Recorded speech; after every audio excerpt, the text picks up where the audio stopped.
On se retrouve aujourd'hui pour l'explication linéaire de l'acte de scène 13 des fausses confidences de Marivaux. À l'origine nommée La Fausse Confidence, Les Fausses Confidences est une pièce de théâtre de Marivaux représentée pour la première fois en 1737. Elles mettent en scène Dorante, un jeune bourgeois ruiné qui devient l'intendante d'une jeune veuve fortunée, Araminte, dont il était pris. Son ancien valet, Dubois, désormais au service d'Araminte, va avoir recours à 1001 stratagèmes pour que l'amour triomphe. Les fausses confidences vont se multiplier au cours de cette comédie sentimentale en 3 actes, afin que la vérité du cœur s'exprime, donnant du sens à la formule que Louis Aragon a utilisée, le mentir vrai. Araminte sait, depuis la vraie fausse confidence de Dubois à l'acte 1, scène 14, que j'ai déjà étudié, que Dorante est amoureux d'elle. Elle cherche à obtenir de lui des aveux. C'est pourquoi elle le met à l'épreuve en lui faisant croire qu'elle veut épouser le comte d'Aurimont, avec lequel elle est en procès. C'est sur ce coup de théâtre que s'ouvre notre extrait. Ainsi, nous allons nous demander si Araminte excelle, comme Dubois, dans l'art de la fausse confidence. Pour cela, nous verrons dans une première partie la fausse confidence d'Araminte, de la ligne 1 à 18, puis dans un deuxième mouvement, nous analyserons l'écriture de la lettre de la ligne 19 à 36. Débutons par notre premier mouvement, la fausse confidence d'Araminte, ligne 1 à 18. Araminte était dans l'acte 1, scène 14, à la merci de Dubois et de sa fausse confidence. Toutefois, elle initie une inversion des rôles dans ce passage, inversion des rôles que Marivaux affectionne tout particulièrement, puisqu'elle devient celle qui manipule et qui manie l'art du mentir vrai.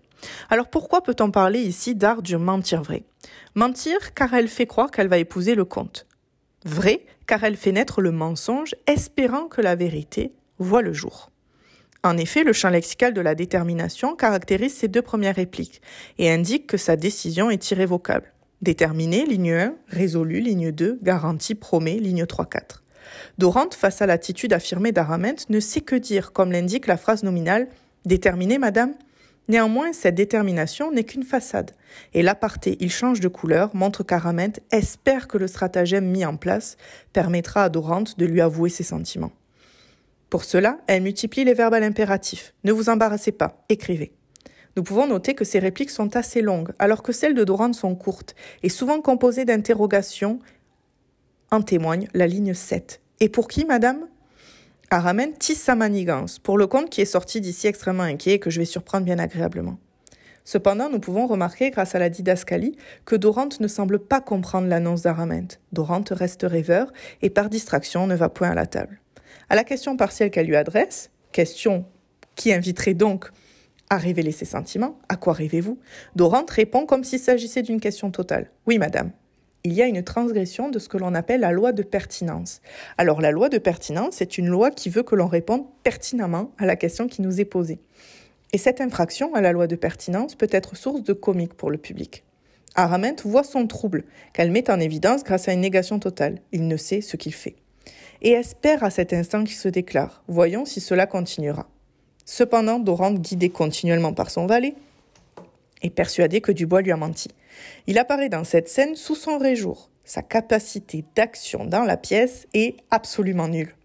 L'occasion de dire la vérité se présente à lui, mais il ne la saisit pas, bien trop occupé à rendre Dubois responsable de son échec. Nous pouvons remarquer des stichomitis. Alors, les stichomitis, c'est des répliques très brèves qui vont se succéder. Ces stichomitis sont présentes des lignes 12 à 20 et indiquent que les répliques d'Araminte fusent et qu'elle éprouve un certain plaisir à mettre Dorante à l'épreuve.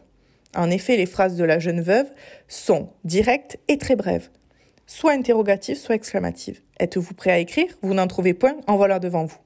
Il est important de noter que selon le choix de mise en scène, ce passage peut soit pencher en direction de l'humour, soit en direction du pathos. Araminte malmène Dorante, dont la souffrance peut éveiller soit notre empathie, soit notre rire. Il est vrai que le spectateur est en avance sur les personnages grâce à la double énonciation. Il sait qu'Araminte joue la comédie à Dorante et il devient à ce titre son complice. Nous allons désormais nous pencher sur le deuxième mouvement, l'écriture de la lettre de la ligne 19 à 30. À partir de la ligne 19, Araminte dicte une fausse lettre à Dorante. Alors je tiens à vous rappeler que ce motif, le motif de la fausse lettre, va être utilisé à 2 reprises par Marivaux, au même titre que les faux portraits qu'il va répéter à 2 reprises. L'impératif « hâtez-vous » est à observer, car il s'adresse d'une part au comte, mais aussi à Dorante, qu'Araminte encourage à se déclarer. Les aposiopèses montrent qu'elle s'interrompt après son annonce. « Votre mariage est sûr ». Elle est dans l'attente d'une réaction. Celle-ci ne se fait pas attendre, comme le révèle la modalité interrogative. « Comment, madame ?» Dorante est à cet instant perdue.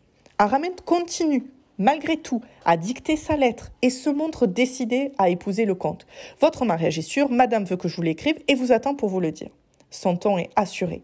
Le verbe de volonté veut est le signe de sa détermination. Néanmoins, nous constatons un décalage entre la réplique qu'elle prononce à voix haute et la réplique qu'elle prononce à part.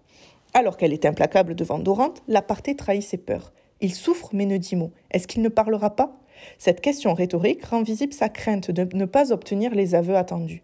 À la ligne 25, un rebondissement semble intervenir. Dorante sort de sa torpeur et remet en question la décision d'Araminte. « Je vous ai assuré que vous le gagnerez, madame Douteux, il ne l'est point. » Le verbe de certitude assuré, l'exclamation et la négation totale suggèrent un changement d'attitude de la part de l'intendant qui contredit avec assurance Araminte. Comme nous l'avons souligné plus tôt avec « hâtez-vous », l'impératif de la ligne 26, achever, invite à une double lecture. Effectivement, nous pouvons comprendre ce verbe achever comme le fait qu'il faut terminer d'écrire la lettre, mais également comme une incitation à achever la déclaration d'amour. Il n'en demeure pas moins que c'est Dorante qu'elle achève, le plongeant dans un immense désespoir, comme l'indique l'interjection « Ciel, ciel, je suis perdu ». À nouveau, il se permet de remettre en question la décision d'Araminte via la conjonction de coordination « mais ». Mais madame, vous n'aviez aucune inclination pour lui. Pourtant, alors qu'il le faisait avec force et conviction à la ligne 25, aucun signe de ponctuation, aucune didascalie ne nous précise son intonation. Il semble de la sorte résigné et accepter son sort. Araminte s'amuse de son émotion, comme le souligne sa réplique. « Je crois que la main vous tremble, vous paraissez changer. Qu'est-ce que cela signifie ? Vous trouvez-vous mal ?» Elle tente de le faire parler, en ayant recours à une intonation de voix particulière, en multipliant les questions, rendues visibles à l'écrit par une ponctuation très expressive. Pourtant, ces tentatives sont vaines, et Dorante ne fait à cet instant aucun aveu. Dans cette scène, la comédie se fait un peu plus sombre. Marivaux nous montre que la fausse confidence peut être source de tourments. Cependant, la comédie est au rendez-vous, et nous rions de la faiblesse de Dorante. Marivaux, amoureux des jeux de masques, en place un sur le visage d'Araminte, qui excelle dans l'art de la cruauté. Le véritable gagnant de cette scène est indéniablement le spectateur, qui savoure, assis sur la même rangée de sièges que l'auteur, le pouvoir qui est le sien, expliquant sans doute la formule utilisée par Joseph Fleury en 1881 à propos des fausses confidences, la voici, c'est la comédie de la grâce et du sourire.